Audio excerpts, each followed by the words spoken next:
Bien, vamos a comenzar el estudio bíblico de hoy. Podemos ver en nuestras pantallas, seguimos con el libro de Efesios. El hermano Giuseppe la vez pasada hizo el capítulo 1 y nos habló de los lugares celestiales. Qué maravilloso, ¿no? Vamos a hacer un viaje a través de este maravilloso libro, un viaje acompañado de la ayuda del Espíritu Santo.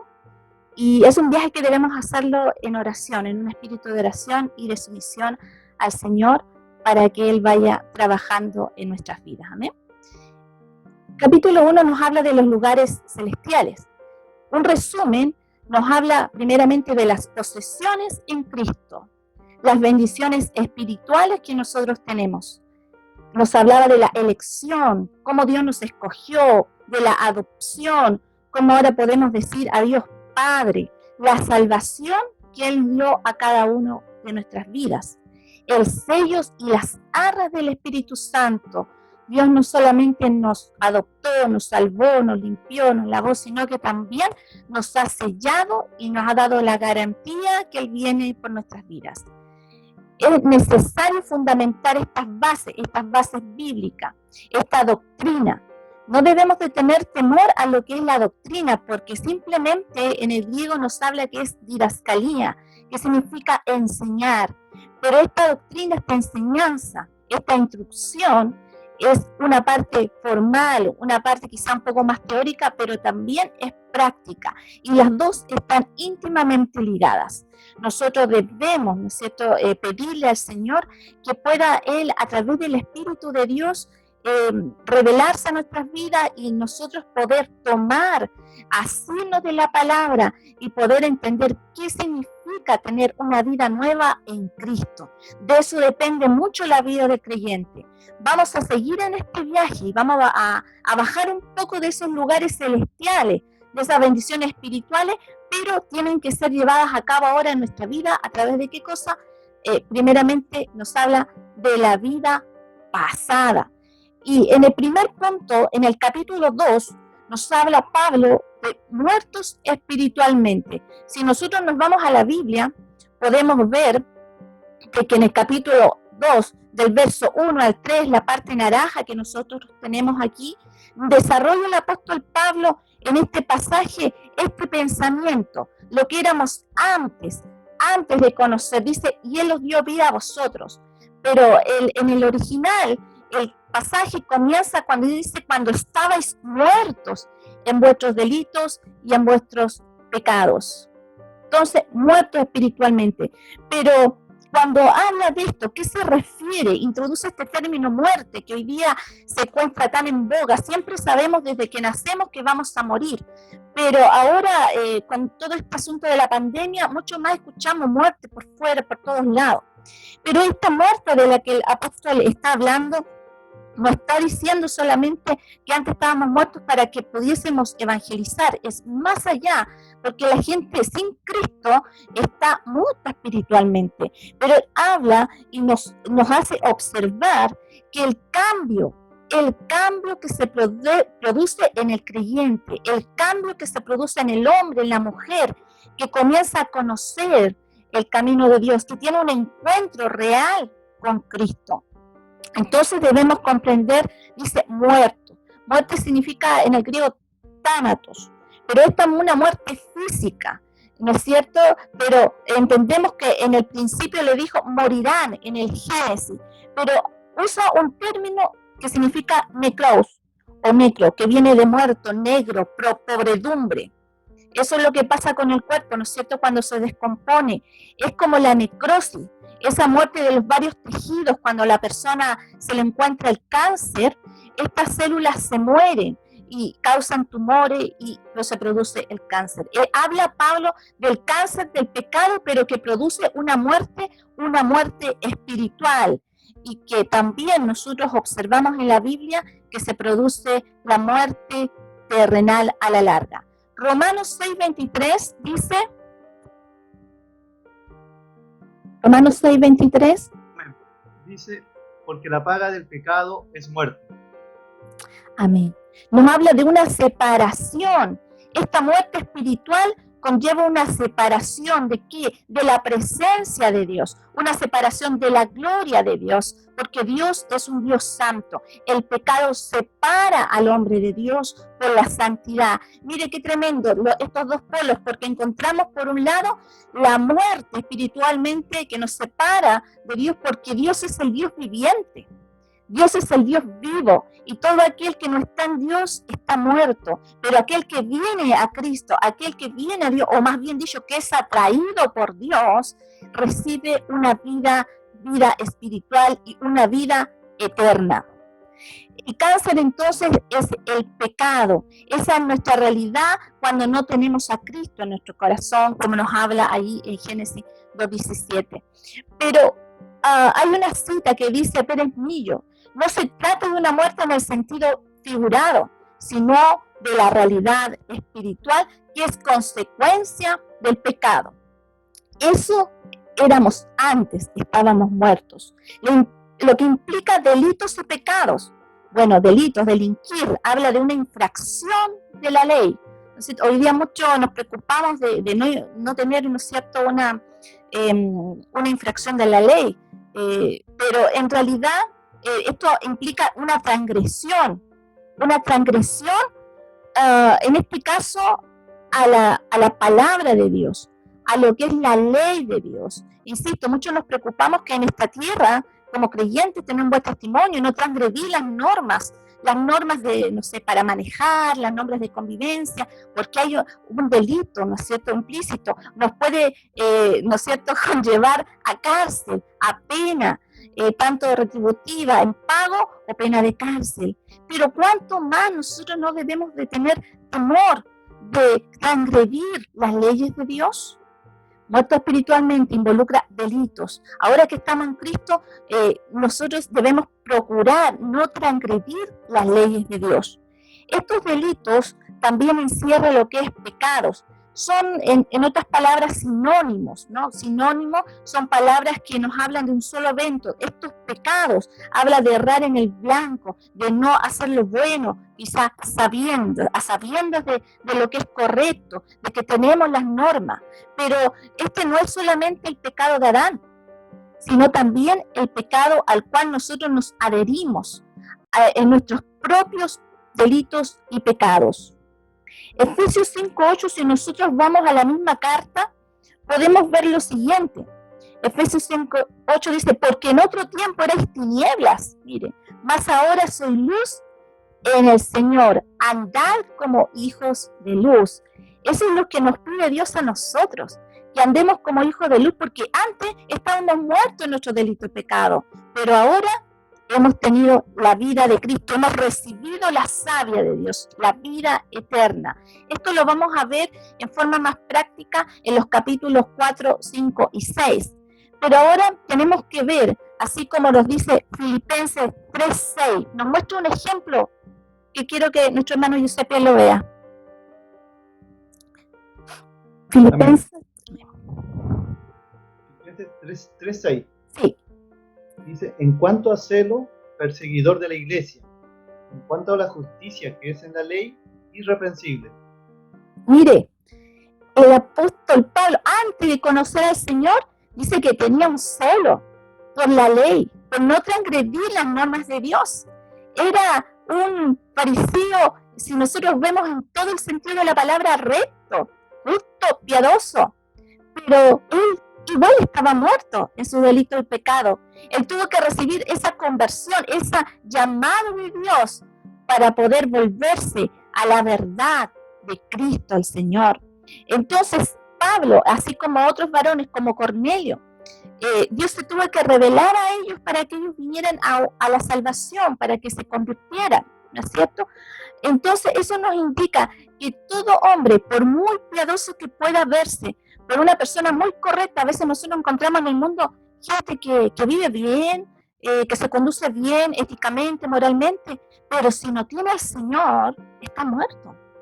A veces hemos dicho: oye, esta persona le falta puro convertirse, pero hermano, hermana, si le falta convertirse, le falta todo, le falta exactamente todo. Está muerto, separado de Dios. Viven y caminan también igual de una forma sistemática en la misma corriente de este mundo. Aquí el apóstol Pablo ataca tres circunstancias, tres cosas o tres formas de vida en la que vive el hombre muerto espiritualmente en delitos y pecados como nosotros lo estábamos antes sin Cristo. Una es bajo la corriente del mundo, otra bajo el dominio de Satanás y otra bajo los deseos de la carne. Nosotros podemos ver el pasaje. Nuevamente, dice el príncipe de la potestad del aire, el espíritu que ahora opera en los hijos de desobediencia, entre los cuales también vosotros vivimos en otro tiempo, en los deseos de nuestra carne, haciendo la voluntad de la carne y los pensamientos, y éramos por naturaleza hijos de ira de lo mismo que los demás. Bajo la corriente de este mundo vivíamos. Cuando habla de corriente, habla de un andar, de un seguir, de un caminar. Y introduce también en el del mundo como el término en griego aion, pero esto significa simplemente este siglo malo, este tiempo malo, esta época mala, como en Gálatas 1:4 nos habla la palabra. Esta corriente determina un sistema de vida. Aquel que está sin Cristo, que está muerto, está siguiendo el sistema de vida mundanal. Es un sistema organizado, pero está en oposición a Dios y a su palabra. Y nosotros lo observamos diariamente cuando podemos ver todo lo que acontece a nuestro alrededor. Veamos que dice 1 Corintios 3:19. Porque la sabiduría de este mundo es insensatez para con Dios. Está en oposición a Dios, la sabiduría de este mundo, y también en oposición al creyente. Se puede observar entonces la esclavitud en la que está el hombre y la mujer que no tiene a Cristo, en esta filosofía apartada de Dios, donde se ve una conducta inmoral, donde se ven sistemas económicos paganos, donde podemos observar las modas perversas, también la cultura y los valores desviados. No todo en la cultura es malo, pero cuando nosotros vamos a ver mucho de lo que es culto, tiene que ver con lo que uno cree, lo que uno cultiva, lo que uno cree, lo que uno hace, las culturas ancestrales. Hay mucha riqueza, hay muchas cosas hermosas, pero realmente muchas fueron destinadas hacia los dioses paganos. Usted sabe que cuando se formaba en la antigüedad, venían las culturas mayas, incas, el centro siempre había en este caso una iglesia, entre comillas, o el culto al Dios que ellos profesaban, y en torno a ese culto había una plaza, y en esa plaza se hacían también los sacrificios, y toda la población, lo que ellos vivían, la agricultura, su sistema económico, su sistema de vida, era rodeado en base a esa presencia cultural, a ese ídolo. Entonces, todo eso es algo pagano. La manifestación de la raza caída nosotros vemos en todo su potencial a través de la violencia que se observa a través del mundo. Si hay algo que lo detiene en este momento para que esto no sea un caos terrible, es realmente el Espíritu Santo en medio de ¿quién? De su iglesia. El otro día conversaba con nuestro hermano Juan Carlos y me decía que cuando se pasó esa película, El Joker, si ustedes, más de algunos saben, después vino un estallido social. Y sabe, si usted se ve, yo no la había visto esa película, no me gusta en realidad porque encuentro que es muy fuerte, pero vi escenas y justamente hablan de un estallido social, de ir en contra de las normas, de ir en contra de las leyes, de cómo por este asunto de que hemos sido perseguidos, hemos sido denigrados, no nos toman en cuenta nuestros valores y nuestros deseos y no nos considera, entonces ellos van y destruyen. Y después de dar esa película vino montones de cosas en este caso en Chile, en muchos lugares, y empezaron a desmandarse las personas con la violencia, porque todo lo que está en esta cultura, lo que quieren proponernos a nosotros, a sus hijos, a los jóvenes, a través de la televisión, a través de Disney, es transmitir esta cultura del mundo, esta desviación. Por eso no hay comunión entre aquellos que son del mundo y aquellos que son de Dios. El cristiano en esta vida lo que puede hacer solamente es predicar, evangelizar y testimoniar. no debe tener, ¿no es cierto?, otro lazo que lo una al mundo, a las corrientes, a las modas, a lo que es la música de este mundo, porque muchas de las cosas que existen tienen un origen pagano. Hay música que por supuesto no la tiene, pero si usted encuentra por allí una canción que no hable de sexo, una canción que no hable de violencia, de aventuras, de esto, eso, no soy dogmática al respecto, pero si usted encuentra algo así, puede decir que va por el lado agradable, pero en realidad casi uno no puede escuchar nada. Inclusive muchas veces uno no puede ver todas las cosas en la televisión, porque ya están los desnudos, ya está la idolatría, ya está la perversión, ya se encuentra el dominio allí del mundo y de Satanás, que lo vamos a ver ahora, a través, incorporándonos, mostrándonos sus hijos, el lesbianismo, la homosexualidad, la pornografía, la idolatría. Entonces es un sistema que quiere, ¿no es cierto?, muchas veces también volver a absorber al creyente, pero dice que eso éramos antes estábamos bajo la corriente del mundo, también bajo el dominio de Satanás. El diablo nos tenía esclavizados. Como gobernador de las tinieblas, es ahora el que trabaja y ejecuta su autoridad en todos aquellos que están muertos espiritualmente. Efesios nos habla mucho de los lugares celestiales, pero también nos habla de principados, de potestades. Y cuando nos habla de estos principados, de estas potestades, nos está hablando del dominio de Satanás. Y esto opera en los hijos de desobediencia, que son aquellos que justamente son hijos de la corriente del sistema mundanal, son hijos de esta perversión, son hijos, inclusive, qué fuerte decirlo, hijos del diablo. ¿Por qué? Porque no obedecen a la verdad, y Cristo ya lo dijo. En esta esfera celestial, la maldad involucra la manipulación. El diablo viene a manipular todo orden político, todo orden económico. Vemos allí, ¿no es cierto?, entonces cómo se definen estos poderes y la lucha espiritual. ¿Y por qué? ¿Por qué nos habla en Efesios de esto? Recuerde la introducción a este libro. ¿Cómo estaba la cultura en Efesios? Había mucho paganismo, ¿no es cierto?, porque ellos eran gentiles. Había mucha magia. Aquellos convertidos, los primeros convertidos en Efesios, habían dejado los libros de magia, los habían quemado. Entonces vemos allí por qué el apóstol, a través del Espíritu Santo, inspirado, les da estas instrucciones a los creyentes. Ustedes eran eso antes. Estaba bajo el dominio de Satanás, bajo el dominio de la magia, bajo el dominio de aquellos libros, ¿no es cierto?, que inspiraba toda esa atmósfera espiritual, ese mundo físico que los rodeaba, ¿no?, a este mundo espiritual. Está activando, ¿no es cierto?, en este caso, el dominio, ¿no es cierto?, del enemigo en contra del dominio de Dios y de sus hijos. Efesios 6:2, que lo vamos a ver después cuando estemos en Efesios, pero Efesios 6:12, dice, porque no tenemos lucha contra sangre y carne, sino contra ¿qué? Contra principados, contra potestades, contra los gobernadores de las tinieblas en este siglo, contra huestes espirituales de maldad en las regiones celestes. Ellos son los que se oponen a que la obra de Dios se haga. Ellos son los que se oponen a que el evangelio avance. Pero vamos a ver que la gracia y el poder de Dios sobre los creyentes y sobre la iglesia es mayor. Porque esta carta de Efesios es una carta cristológica. Es una carta donde muestra a Cristo en su esplendor y cómo el dominio de Satanás fue arrancado, ¿no es cierto?, por la cruz del Señor. Entonces, existe una oposición, el cual dice Colosenses 1:13, nos dice algo fundamental. Amén. El cual nos ha librado de la potestad de las tinieblas y trasladado al reino de su amado Hijo. Hemos sido liberados de esa potestad, pero aún muchas veces quiere tener influencias en la vida del creyente.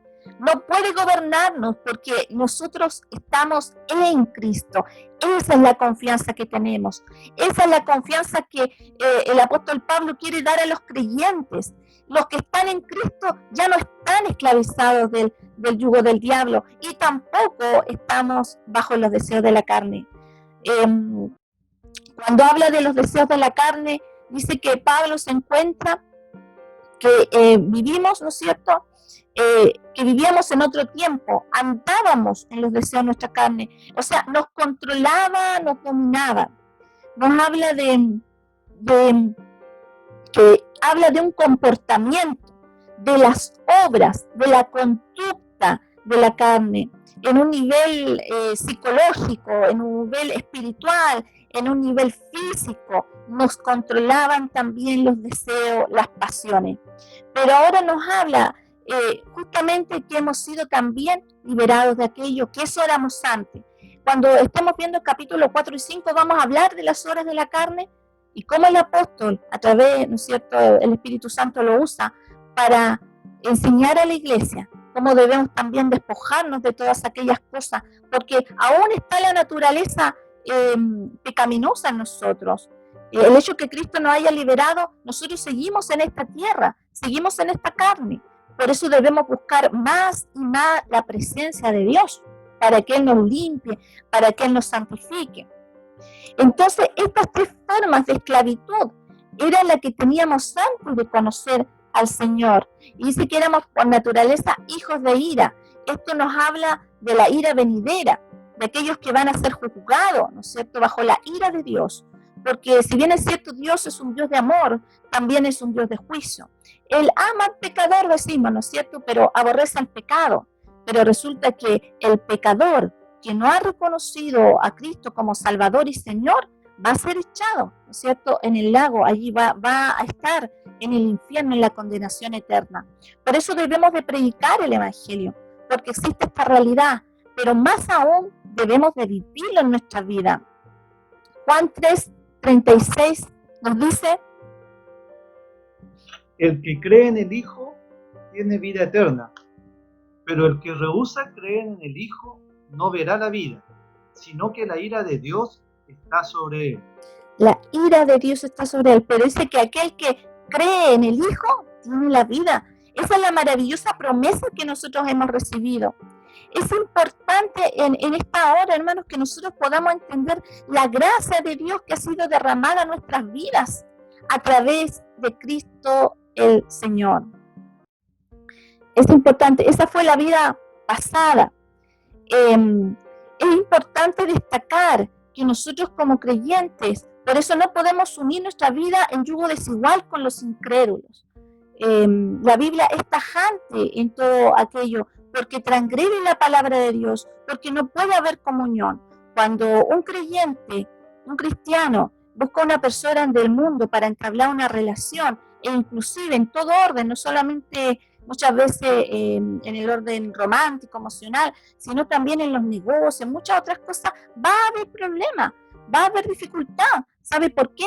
Porque la persona le va a querer llevar a lo de esa persona. ¿Cuántas veces no ha aconsejado a través de los años a jóvenes, a señoritas en esta situación, que viven esta disyuntiva, e inclusive gente adulta?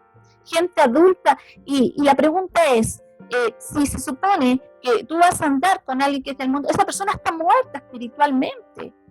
Es lo mismo que pasa en la iglesia. Un muerto no va a adorar, un muerto no va a alabar al Señor, un muerto no puede entender las verdades espirituales de la palabra. Tiene que haber un compartimiento, tiene que haber un cambio, un volcarse, ¿no es cierto? Y eso lo hace el Espíritu de Dios. Ahora, nosotros también estamos muertos, ¿para qué? Para el mundo. Mire, está la contraparte. También nosotros estamos muertos para el mundo. No debemos vivir entonces dominados, arraigados a aquellas cosas de esta tierra. ¿Saben lo que nos quiere decir el apóstol y Dios mismo a través de la carta Efesios? Que muchas veces somos muy terrenales aún. Y Dios nos quiere decir: vayan a los lugares celestiales, aprópiense de la promesa. Esta es la posesión que ustedes tienen. Han sido enriquecidos, han sido llamados, han sido electos, han sido adoptados. Dije todo lo que todavía les une a su vida pasada y vuelvan a la vida presente. Porque nuestra vida presente en Cristo dice que tenemos vida. Si vamos al capítulo 2, es importante el tips cuando vamos a estudiar un libro, leer muchas veces el libro y leer muchas veces, en este caso, el capítulo, porque Dios se revela a través del Espíritu Santo en nuestras vidas y nos va dando poco a poco mayor conocimiento.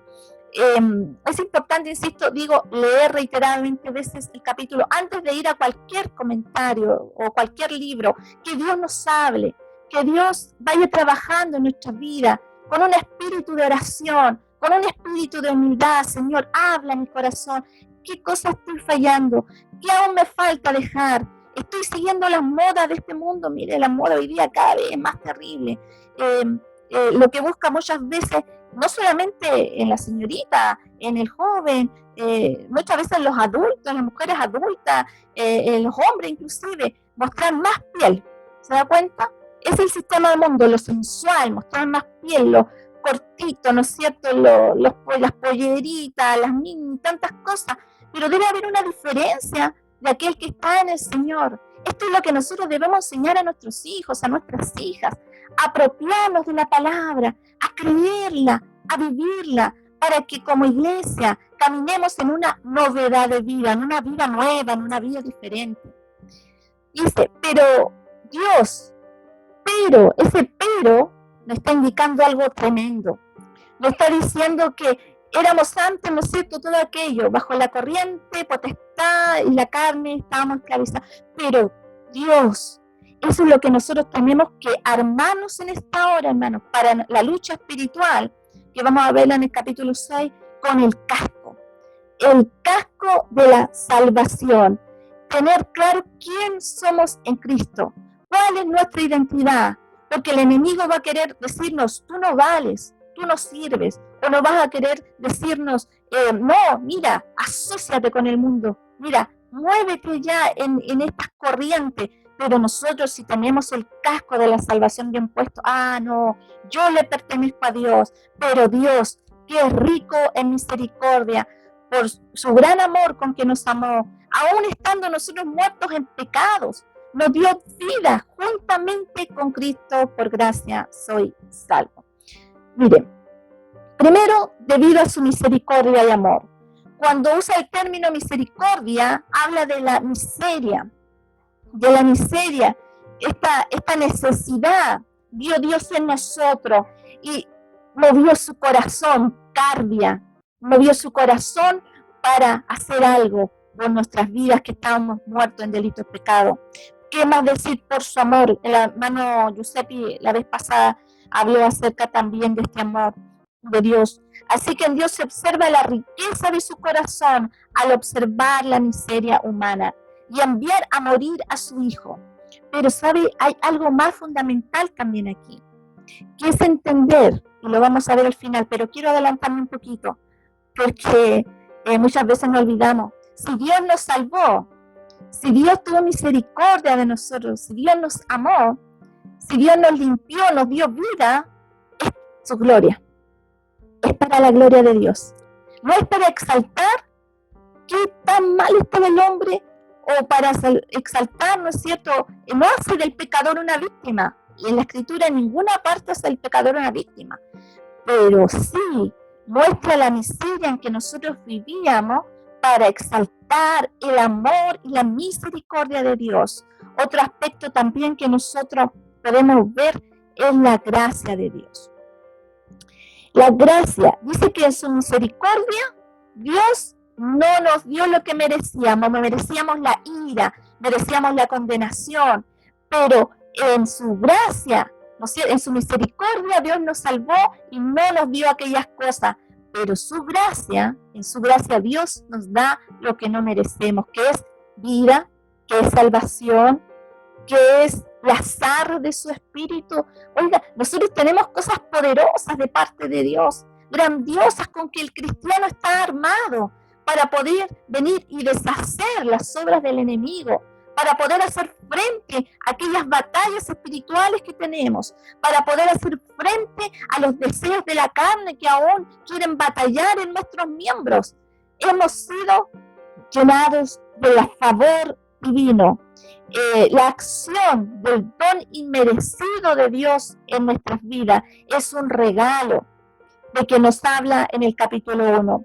¿Sabe? Cuando la Biblia usa en el original, el Nuevo Testamento fue escrito en griego, y dice, nos dio vida, nos resucitó, nos sentó en lugares celestiales. Acá vimos todos los verbos magníficos usados en este párrafo. Nos dio vida, nos resucita y nos sienta en lugares celestiales. Hermano, tenemos toda la gracia de Dios a nuestro favor.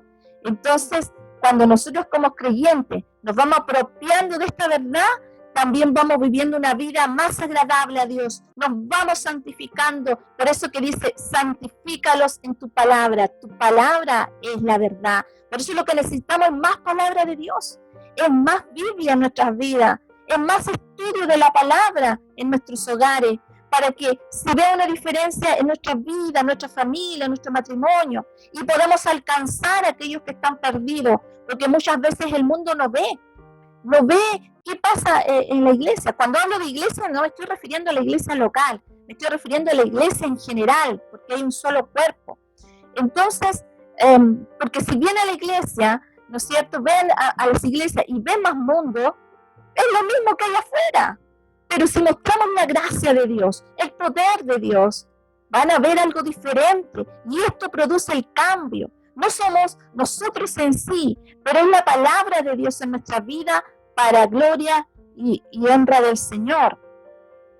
Dice en el original, por gracias estáis siendo salvos, porque este evento comenzó hace más de 2000 años en la cruz del Calvario, cuando también Él vino a nosotros, ¿no es cierto?, cuando en 1989, cuando vino su vida, en qué año usted le recibió al Señor, qué año Dios se mostró, más bien dicho, su vida, hasta el día de hoy Dios sigue cada día, ¿no es cierto?, esta obra maravillosa, porque en el futuro también está la glorificación del creyente en Cristo, cuando Él venga en su venida por nosotros.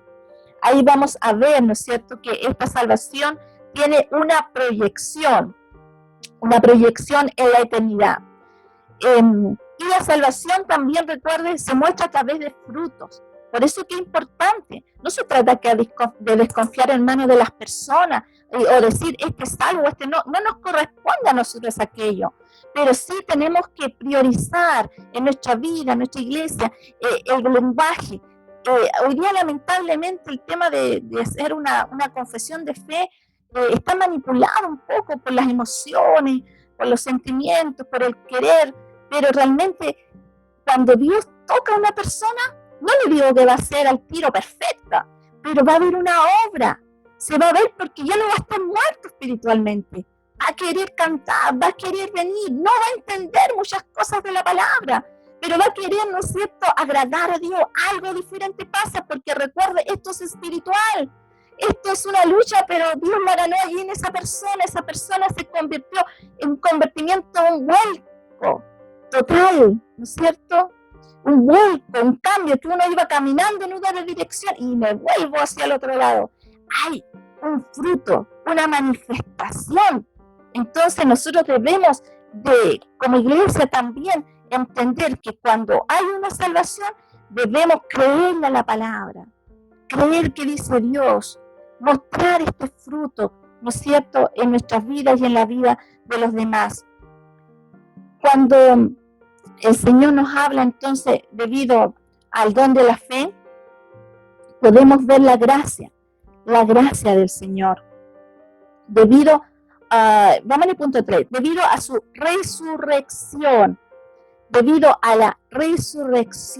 y esto es tremendo, es poderoso. La Biblia nos dice que juntamente con Cristo hemos sido resucitados. Y cuando hablamos de esto en el capítulo 1, el verso 16 al 20, nos habla justamente el 20 dice que la cual operó en Cristo, hablando del poder de la fuerza del Espíritu de Dios, la cual operó en Cristo, resucitándole de los muertos. El mismo poder, hermanos, que resucitó a Cristo de los muertos, el que a nosotros nos resucitó para vida eterna. El poder del Espíritu Santo nos ha resucitado a nosotros. Qué gloriosa esta verdad. ¿Sabe? Yo preparaba el mensaje, yo leía, lloraba, oraba, leía, lloraba, porque en realidad no es que no lo haya leído antes, no es que no lo haya entendido quizá cognitivamente antes. Nosotros a veces leemos la palabra y la entendemos y Dios trabaja en nosotros, pero cada vez que la volvemos a leer, toma un nuevo aire, un nuevo frescor. Entonces dice, el poder que resucitó a Cristo, el poder del Espíritu Santo, es el que nos dio vida a nosotros. Ahora estamos en Cristo. Ese poder tremendo, imagínense, que volvió a la vida a nuestro amado Jesucristo, es el que también actúa en nosotros para darnos la victoria y la fuerza contra las huestes de maldad. Debido a la fe, el don de Dios concedido, el regalo de la fe. Es una fe salvífica. Muchas veces se habla de la fe, el de creer para que Dios te dé cosas o para que Dios... Sí, Dios a través de la fe nos puede conceder muchas cosas. Cuando habla de esta fe que habitó, ¿no es cierto?, en Timoteo, la misma fe que habitó en su madre y en su abuela, está hablando de la fe de la salvación. Esta fe es la que Dios nos confiere a nosotros para que nosotros podamos creer en la verdad de Dios y descorre el velo que teníamos, donde el enemigo nos tenía cegados en esta corriente de este mundo, y dice que Dios pone fe en nosotros para que creamos a la verdad de Dios. Entonces debemos afirmar estas verdades divinas en nuestra alma, poder entender que debemos revestirnos con el yelmo, el casco de la salvación, para guardar nuestra mente de los ataques del maligno y poder tener y mostrar la identidad de Cristo en nosotros. Estamos en Cristo, somos identificados con Cristo.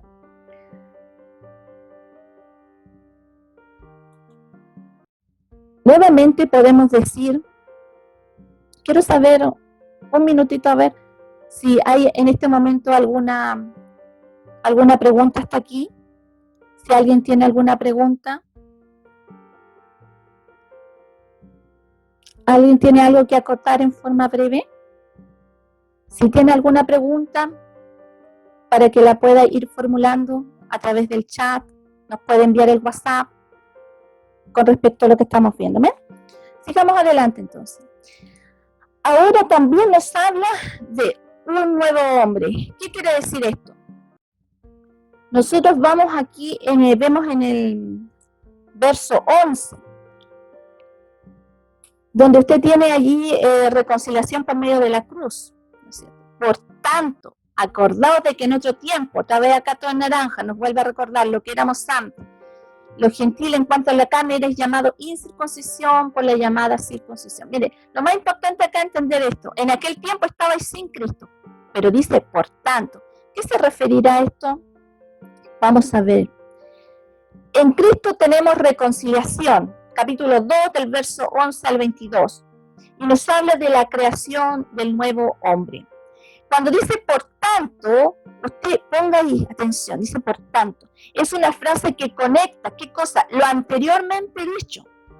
En la Biblia, hermanos, hermanas, no hay separación en aquello que es teórico y práctico. No existe una separación. En realidad no existe una separación en lo que es la teología, el conocimiento de Dios, lo que podemos conocer, lo que Él nos muestra a través de su palabra, ni más ni menos. Y lo que es la aplicación. No existe una separación, insisto, entre lo teórico y lo práctico. Lo que se menciona en el capítulo 2, en los versos 4 al 10, lo que hemos hablado de la vida pasada, de lo que el Señor sobre todo hizo en nuestra vida en Cristo Jesús, al decir por tanto, nos habla de algo muy importante. Nos proponía el pensamiento teológico sobre el por qué, el qué, el cómo hizo Dios en nosotros, qué hizo Dios en nosotros y el por qué lo hizo. Y mientras que ahora en el verso 11, en adelante nos habla del imperativo, de cómo y el cuándo. Nos dice las consecuencias prácticas, en nuestras palabras, de este hecho. ¿Cuáles son las consecuencias de este hecho? De que Cristo, ¿no es cierto?, nos haya librado de todos esos poderes, de que Cristo nos haya amado y que nos haya limpiado y que nos haya dado nueva vida. quedan establecidos los fundamentos de la salvación y por ende esto tiene una finalidad, un propósito. ¿Y cuál es el propósito? Debemos tener entonces claro este propósito, que es el establecimiento de la iglesia. La creación de un nuevo hombre. ¿Quién será este nuevo hombre? Justamente nos habla acerca de la revelación, de la constitución de la iglesia. Este nuevo hombre es entonces el pueblo de Dios espiritual, pero que nosotros denominamos la iglesia. Nos habla de que Cristo cambió la historia de la humanidad, la historia, digamos, universal, cósmica. Cristo cambió todo en nuestras vidas también desde que Él vino a nosotros, un cambio tremendo. Pero en Efesios se daba una situación, había creyentes judíos y creyentes gentiles. Los gentiles eran los que no estaban ligados a las promesas, a los pactos de Abraham. Ellos no tenían aquellas promesas que Dios hizo al pueblo judío. Pero acá se produce algo. Estaban en un contexto donde había gente, por decirlo, judía y gentil o como extranjeros. Entonces, el Señor habla de la gracia que Dios dio a los gentiles, que aunque ellos estaban lejos y no conocían los mandamientos de Dios, no conocían el Pentateuco de Moisés, pero Dios los atrajo y los hizo cercanos. Hizo una obra nueva y los atrajo, ¿no es cierto?, ¿a qué? A formar parte de esta nueva construcción, de esta nueva creación, que es el nuevo hombre, que es la iglesia. A través de algo fundamental que en Efesios vamos a observar, que es la cruz de Cristo. Nuevamente vemos la centralidad de esta unidad yace en la persona de Jesucristo, nuestro Salvador. Había una barrera entre judíos y gentiles, pero esta barrera de estos dos pueblos que era imposible, ¿no es cierto?, de juntar, era insalvable. Jesucristo hizo la paz a través de su cruz. Jesucristo entonces abolió aquella discordia a través de su sangre, de su carne. Mientras Él moría allí, Él estaba originando una nueva unidad. Él estaba creando, ¿no es cierto?, su iglesia. La paz no fue solamente entre los judíos y entre los gentiles, sino que la paz fue una paz para reconciliarlos con el Padre, con nuestro Dios. Él cambió inclusive nuestro lenguaje, porque ahora podemos decirle a Dios, Padre, Papito, qué maravillosa esta verdad.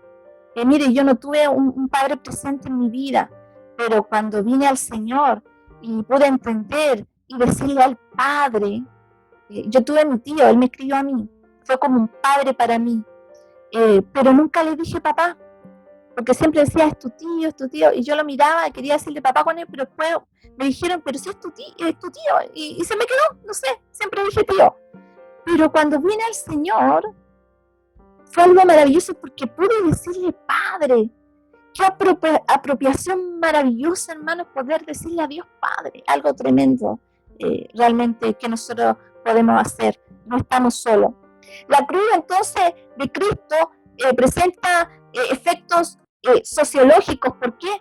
Porque no importa si somos blancos, si somos negros, si tenemos los ojos verdes, los ojos celestes, los ojos negros, no importa. Él vino a unir, Él vino a poner paz entre rusos y entre estadounidenses, no importa si es chino, no importa si nosotros de una nacionalidad, así que quizás de un país que no conozcamos, no importa si de África, de América, Él vino a unificar los pueblos.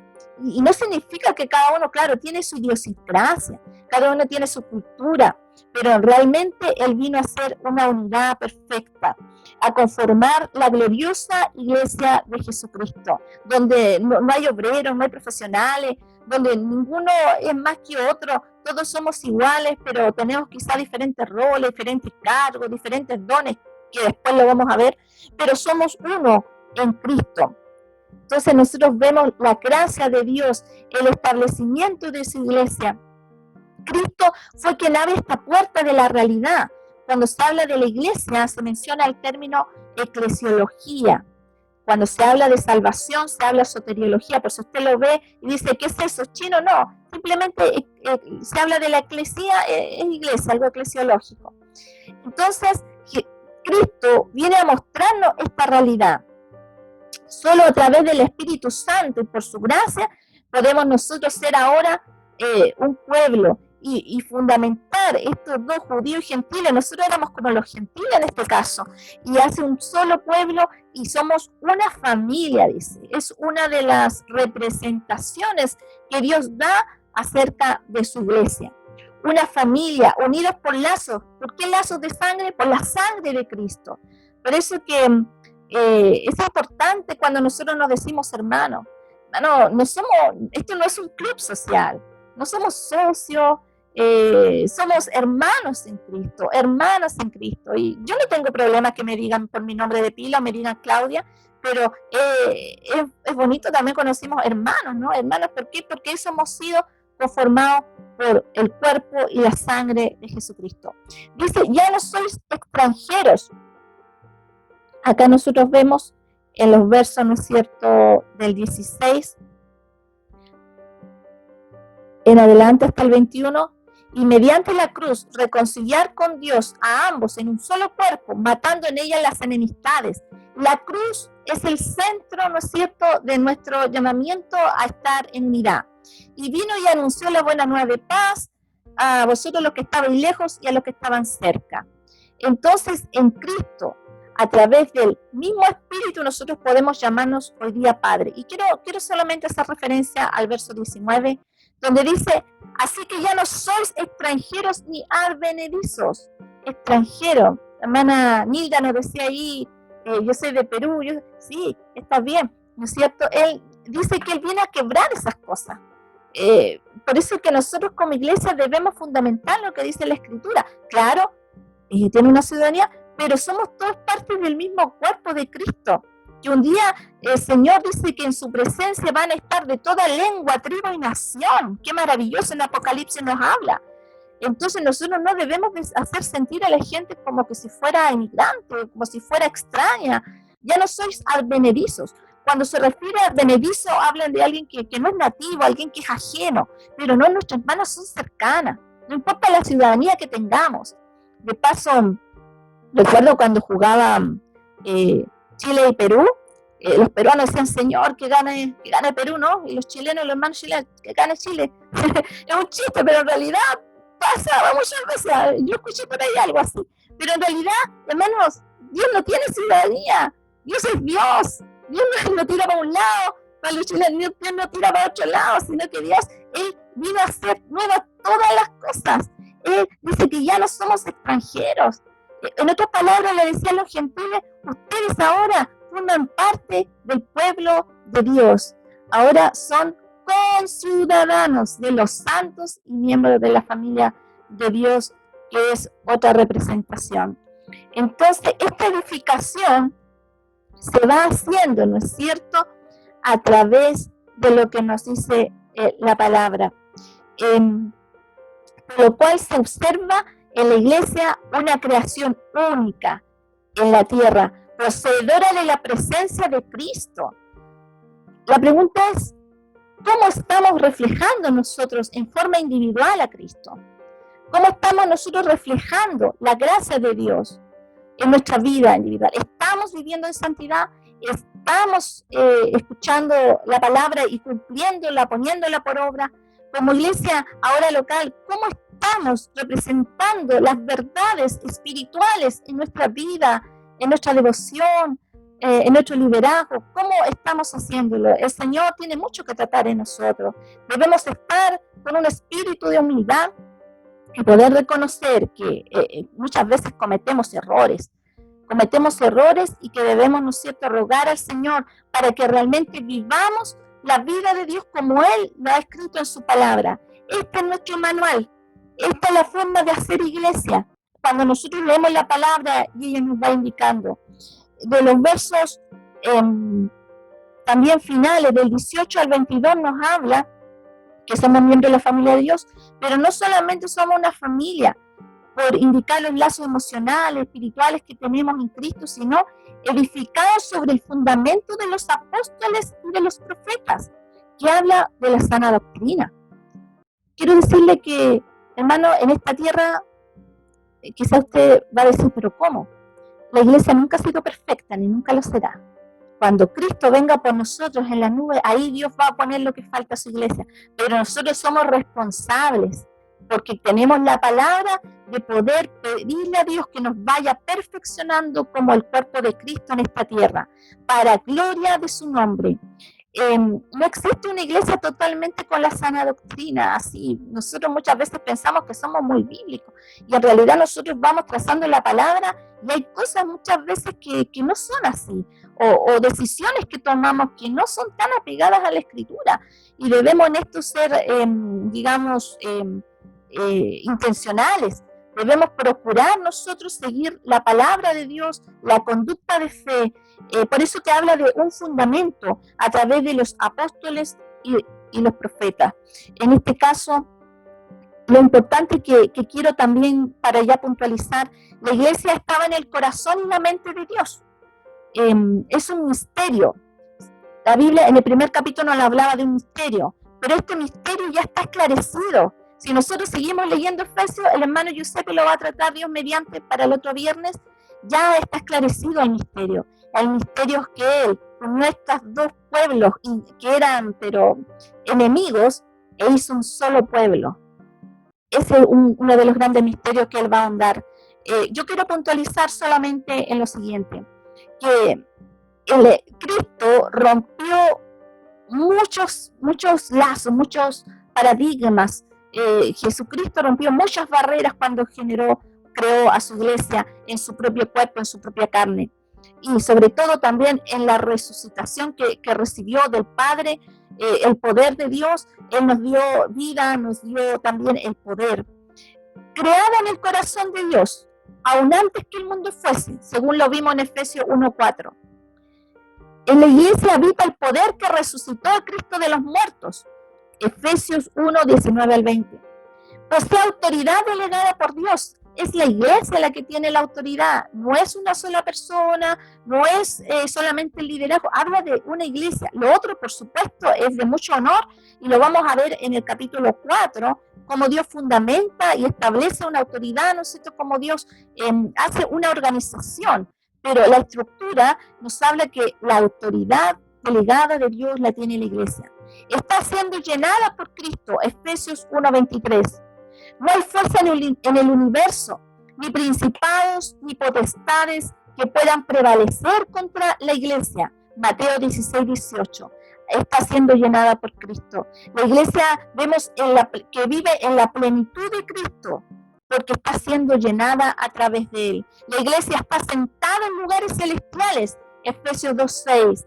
Ha sido creada para buenas obras, según Él predeterminó desde antes que la fundación del mundo fuese, Efesios 2:10. No es un hecho menor ser miembro de la iglesia como cuerpo de Cristo. ¿Quién es la cabeza? Jesucristo es la cabeza, y de quién viene toda la sabiduría, la voluntad, la autoridad y la visión, porque la iglesia está siendo comparada con un cuerpo. Es tremendo esta realidad.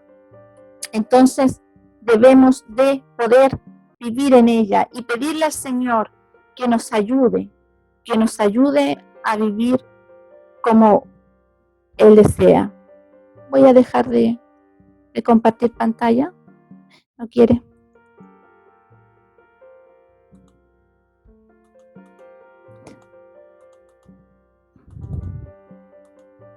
Ahí sí.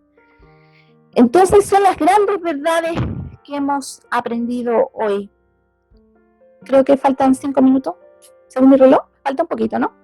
Haciendo el cierre, hermano, oremos al Señor, porque necesitamos apropiarnos de estas verdades para como iglesia del Señor caminar con el poder del Espíritu Santo en esta tierra y poder demostrar la virtud de Dios, mostrar el poder del Señor, mostrar la santidad de Dios en nuestra vida, en nuestro testimonio, para que el Señor nos vaya limpiando y perfeccionando cada día más a su imagen, a su semejanza, para que podamos mostrar la gloria de Dios. solamente lo último decir que porque somos hechura suya, Efesios 2:10, creados en Cristo Jesús para buenas obras, las cuales Dios preparó de antemano para que anduviésemos en ellas. Estas buenas obras implican muchas cosas. Vamos a verlo en la parte práctica después. Espero que haya sido bendecido. Si hay alguna pregunta, algo, si hay alguien que quiera hacer algún alcance en estos 3 minutos que quedan,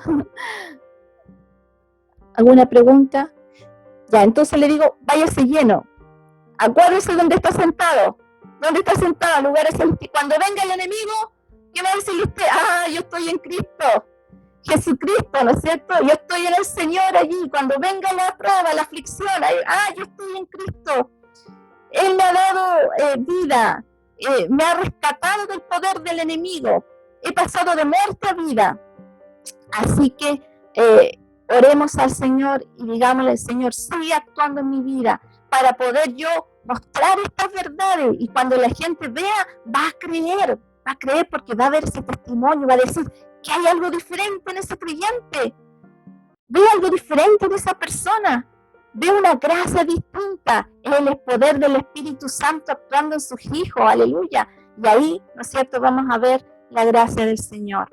El Señor les bendiga grandemente y les pido que sigan leyendo el libro de Efesios, el capítulo 3, que viene para la otra semana con nuestro hermano Giuseppe, y estamos llanos a cualquier